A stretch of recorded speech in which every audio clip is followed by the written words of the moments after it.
warahmatullahi wabarakatuh.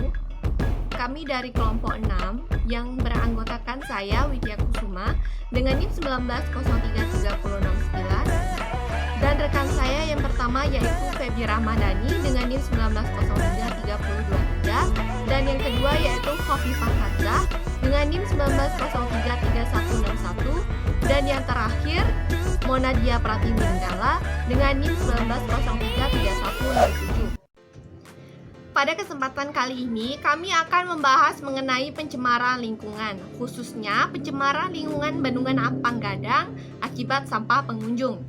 Baiklah, sebelum kita masuk ke pembahasan lebih lanjut, di sini saya akan menjelaskan mengenai sampah. Sampah menjadi salah satu permasalahan terbesar dalam setiap kegiatan para wisata yang belum menjadi perhatian mayoritas pengelola wisata di Indonesia saat ini. Pengelola wisata lebih berfokus pada bagaimana mendatangkan sebanyak-banyaknya wisatawan untuk mengejar hasil ekonomi yang lebih besar. Padahal, semakin banyak kunjungan wisatawan, semakin meningkat pula sampah yang dihasilkan. Jika dibiarkan saja, sampah-sampah itu menjadi bom waktu yang dapat merusak lingkungan. Sampah yang sangat mengganggu adalah sampah plastik. Plastik mulai digunakan sekitar 50 tahun silam. Kini telah menjadi barang yang tidak terpisahkan dalam kehidupan manusia. Diperkirakan ada 500 juta sampai 1 miliar kantong plastik digunakan penduduk dunia dalam 1 tahun. Ini berarti ada sekitar 1 juta kantong plastik per menit. Untuk membuatnya diperlukan 12 juta barel minyak per tahun dan 14 juta pohon yang ditebang. Konsumsi berlebih terhadap plastik mengakibatkan jumlah sampah plastik yang besar. Karena bukan berasal dari senyawa biologis, plastik memiliki sifat yang sulit terdegradasi. Plastik diperkirakan membutuhkan waktu 100 hingga 500 tahun hingga dapat terdekomposisi atau terurai. Dengan sempurna, sampah kantong plastik dapat mencemari tanah, air, laut, bahkan udara.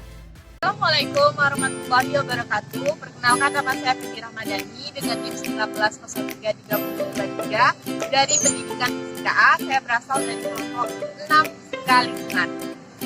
Baiklah, di sini saya akan menjelaskan tentang cara meminimalisir sampah plastik di objek wisata. Untuk meminimalisir pencemaran sampah khususnya di objek wisata dapat dilakukan dengan membawa peralatan makanan sendiri, membuang sampah pada tempat yang telah disediakan. Sedangkan untuk pengolahan objek wisata dapat diminimalisir sampah dapat dilakukan dengan menyediakan tempat sampah di sekitar objek wisata, membuat spanduk atau baliho tentang kebersihan lingkungan. Tadi kami sudah menemukan beberapa spot tempat pembuangan sampah yang paling sering dilakukan oleh orang di Kota Solo. Salah satunya di tempat Pondok Ikan Bakar Tanjung. Itu ada salah satu spot pembuangan sampah. Selanjutnya di kedua ada di tempat pembuangan sampah di dekat rel kereta api dan Jepang. Dan spot ketiga di tempat pembuangan sampah di sebelah kantor dinas pendidikan.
Berikut beberapa tips yang bisa diterapkan dalam aktivitas sehari-hari. Yang pertama, pilah dan buang sampah pada tempatnya.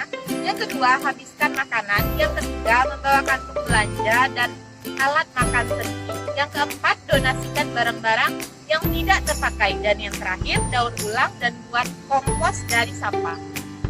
Itulah beberapa tips yang perlu kalian ketahui tentang cara menanggulangi sampah yang ada di lingkungan sekitar. Berikut ini adalah cara mengelola sampah agar lebih bermanfaat. Yang pertama, pisahkan sampah berdasarkan jenisnya. Yang kedua, mengubah sampah organik menjadi kompos. Yang ketiga, membuat kebun sayur. Yang keempat, menjual sampah anorganik ke bank sampah. Yang kelima, mengatasi sampah B3. Dan yang terakhir, meminimalisir penggunaan plastik. Sekian video yang dapat saya sampaikan tentang cara pengelolaan sampah di lingkungan sekitar, khususnya di daerah Kota Solok. Saya akhiri dengan wassalamualaikum warahmatullahi wabarakatuh. Dampak sampah pada lingkungan. Yang pertama, tercemarnya tanah, air, serta makhluk hidup yang tinggal di bawah tanah. Yang kedua, racun-racun dari partikel plastik yang masuk ke dalam tanah akan membunuh hewan-hewan pengurai di dalam tanah seperti cacing. Yang ketiga, PCB pada plastik tidak dapat terurai meskipun termakan oleh binatang maupun tanaman. PCB ini akan menjadi racun berantai sesuai dengan rantai makanan. Yang keempat, kantong plastik akan mengganggu jaluran air yang terserap ke dalam tanah. Yang kelima, menurunkan kesuburan tanah karena plastik dapat menghalangi sirkulasi udara di dalam tanah dan membatasi ruang gerak makhluk bawah tanah yang mampu menyuburkan tanah. Yang keenam, kantong plastik yang sukar diurai mempunyai umur panjang dan ringan sehingga akan mudah diterbangkan oleh angin. Yang ketujuh, hewan-hewan dapat terjerat dalam tumpukan plastik.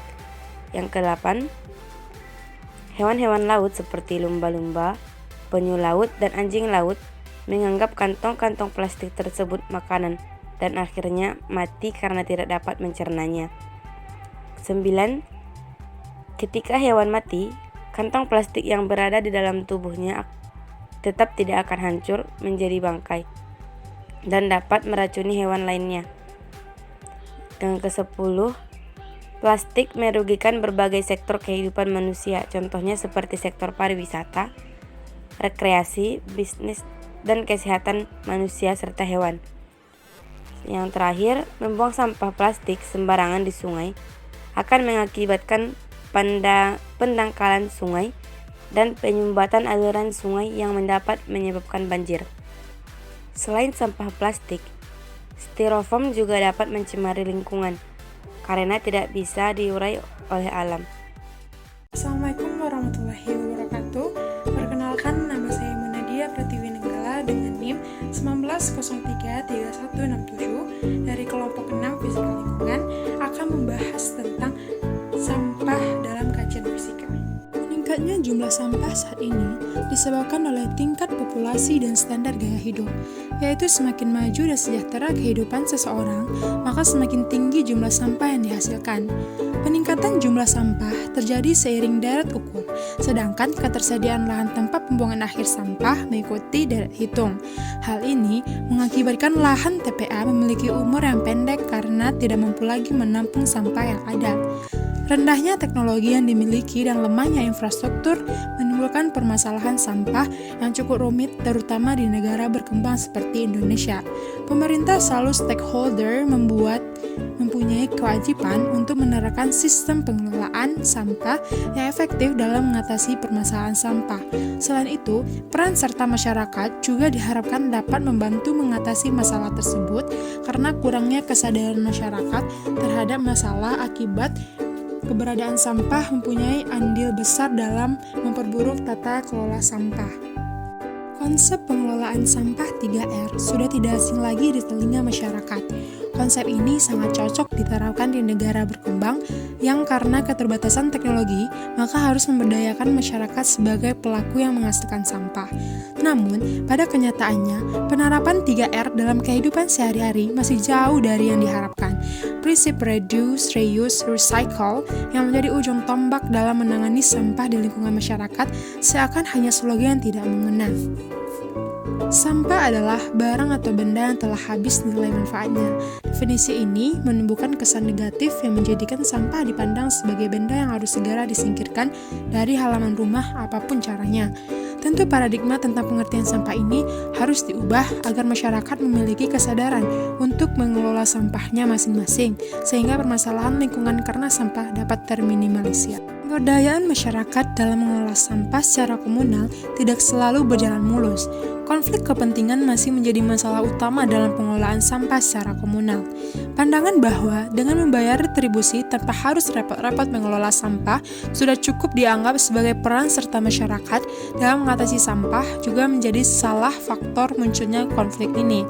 Konflik sosial seperti ini seringkali menghambat langkah aktif yang telah muncul pada segelintir warga. Padahal semangat untuk mengelola sampah tidak boleh sirna hanya karena adanya konflik tersebut.